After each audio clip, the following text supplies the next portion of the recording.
close-up. Viva Houston. Good afternoon and welcome to Viva Houston. I'm Eric Barajas. Today we'll be discussing the fastest growing business market in the U.S.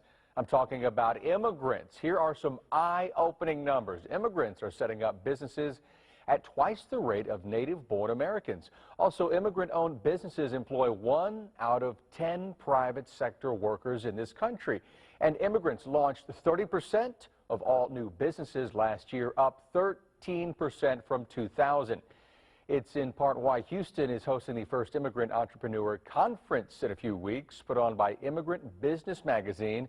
Joining us now to talk about it, Domingo Medina, owner of DG Medina Construction Company and a native of Mexico. Domingo, thanks a lot for coming on. Thank you, Eric. We definitely want to get into this conference and talk about how it will help business owners here in the Houston area. But I love your story as well, because your story kind of is that of an immigrant who starts a business here in the U.S., in Texas. You grew up in Mexico, working at construction sites alongside your father. Yes. Went to college there in Mexico. Mexico City, yes. Graduated and even took a couple of jobs. But you finally make your way over here to the U.S., into Yes. Texas. How do you make your jump here? I met somebody, and we got married. 2 years later, we decided somebody from the United States. 2 years later, we moved to Houston. That's where she's from. And I started working for the highway department here in Houston. You're an employee for the highway department? My first job, I was an inspector for the highway department. Okay. And then I moved up to some other construction projects. But this whole time in the back of your mind, you probably know that you want to start a business somehow, some way. I always wanted to do that, except that I knew back in my mind that I needed to learn the language. Okay. So I worked on different projects, and at night I went to some high schools to learn English. Really? University of Houston. And then finally I decided to get a tutor, a personal tutor, to learn how to speak English. It's great because that is such a barrier to overcome for a lot of immigrants, I think, and I'm glad you're bringing this point up. You took it upon yourself to even get a tutor because you knew there was just learning English was key to maximizing your business opportunities. Yes.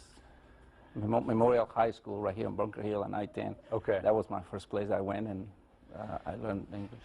Once you decide that you're going to quit the job you were working at the highway department here, and you want to go and become a business owner, what were some of the obstacles you had to overcome? I'm sure, well, financially, you had to figure out how to finance this company, right? And then you had to figure out how to get some jobs. Yes, and I tried and I failed. And I couldn't do it. So I went and I worked for somebody else again, and I was working as an engineer and surveyor. And then I went and I worked for another company, and I became a project engineer. And then I went and started again, and I failed. What did you fail at? What was the failure? One of the reasons that I think that those businesses that I tried, that didn't work out, it was the lack of income, and the sense of I have a family, I have 3 little kids, and it just, the work was not coming as fast as you would like to pay all your bills. And sometimes I think that part of being successful is to be able to wait out until you get the next job, And for that, you need a little bit of cash flow. Okay. So, you know, and after a while, I tried, you know, a couple times, and I went and I worked for large construction companies like Brown & Root. So you got back into the private sector again, took another job. Where was your big break? You started another business again. How did you finally get it to stick and get it moving where you were finally a successful business owner?